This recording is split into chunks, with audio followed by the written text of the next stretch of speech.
Խելագարության կանխավարկած թե կրկնվող օրենք։ Ընդդիմադիր պատգամավոր Լիլիթ Գալստյանը ՔՊԱ-կան պատգամավորներ Թագուհի Ղազարյանի եւ Սիսակ Ապրիլյանի հեղինակած նախագիծն է այսպես որակում։ Ըստ պատգամավորների հեղինակած նախագծի, կրոնական հուշարձանները չեն կարող օտարվել, վաճառվել կամ կարգավիճակը փոխել։ Դա հնարավոր կլինի անել միայն բացառիկ դեպքերում, կառավարության թույլտվությամբ։ Լիլիթ Գալստյանն ասում է, որ արդեն կա այդպիսի օրենք, ուրեմն սա ուղղակի արվում է եկեղեցուն վարկաբեկելու համար։ Օրենքում կա։ Օրենքում պարզ շարադրված է։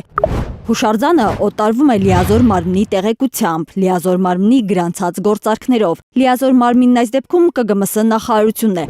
Այսինքն կառավարությունը, հստակեցնում է ընդդիմադիր պատգամավորը։ Թագուհի Ղազարյանը վստահ է, Լիլիթ Գալստյանը չունի ոչ կարդալու, ոչ հասկանալու խնդիր։ Հետևաբար դիտավորությամբ է մանիպուլացնում, որովհետև գործող օրենքով լիազոր մարմինը տեղեկացվում է, բայց չթույլատրելու իրավունք չունի։ Գործող կարգավորումով չկա որևէ կարգավորում, որ կարող է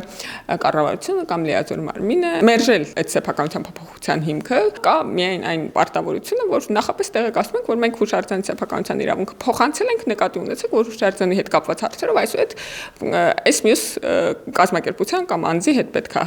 գործ ունենանք։ Կաթողիկոսին վարկաբեկելու մտադրության կամ խելագարության կանխավարկածի վերաբերյալ ընդդիմության պնդումների մասին իշխանական պատգամավորն ասաց. Եթե խելագարության կանխավարկածի մասին խոսենք, օրինակ կաթողիկոսը թորնիկին եկեղեցուն պատկանող բնակարաններից է նվիրել նախադասություն, նույնպես կարող էր թվալ խելագարության կանխավարկած, բայց դա բնության մեջ գոյություն ունեցող իրողություն է, կամ օրինակ Սուրբ Գեղարդից մի փշրանք նվիրվել է ռուս ուղղափառ եկեղեցու առաջնորդին, սա նույնպես խելագարության կանխավարկած է, ընդ որում ընծայաբերվել է, ոչ թե նվիրվել, ընդ որում հոգևորականներից շատերը պնդում են, որ դա կեղծ պատմություն է եւ դա քաղաքական գործիչներից մեկին ինչ որ նահանգապետի է նվիրվել, ոչ թե եկեղեցու առաջնորդին, չնայած ըստ էության տարբերություն չկա եւ այն, որ թե միջազգային կոնվենցիաներով, ՅՈՒՆԵՍԿՕ-ի բազմաթիվ կոնվենցիաներով, թե միջազգային նորմերով կրոնական հուշարձանները եւ կրոնական մշակութային արժեքները ունեն առանձնահատուկ պաշտպանվածության, ավելի բարձր պաշտպանվածության իրավական կարգավիճակ եւ գրեթե բոլոր երկրներում, բոլոր առաջադեմ երկրներում դա այդպես է արվում, չի նշանակում, որ բոլոր երկրները խելագար են։ Եկեղեցու համբավը հակառակը այս նախագծով միայն բարձրանում է։ Ինչի մասին է ի վերջո այս նախագիծը քաղաքական շահարկումներից անդին։ Ճիշտն ասած այն արձագանքներից, որոնք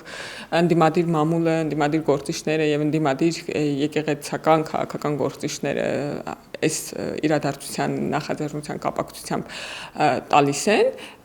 իսկ նախաձեռնությունը հետեւյալն է՝ մայրաթորին պատկանող եկեղեցիները պետք է պատկանեն միայն մայրաթորին, եթե քաղաքական մեղադրանքներից անդին նախաձեռնության ամբողջ տեքստը վերարտադրենք, ապա այդ արձագանքներից կարելի է ենթադրել, որ իսկապես կար ինչ-որ դավադրություն, որը ձախողվեց,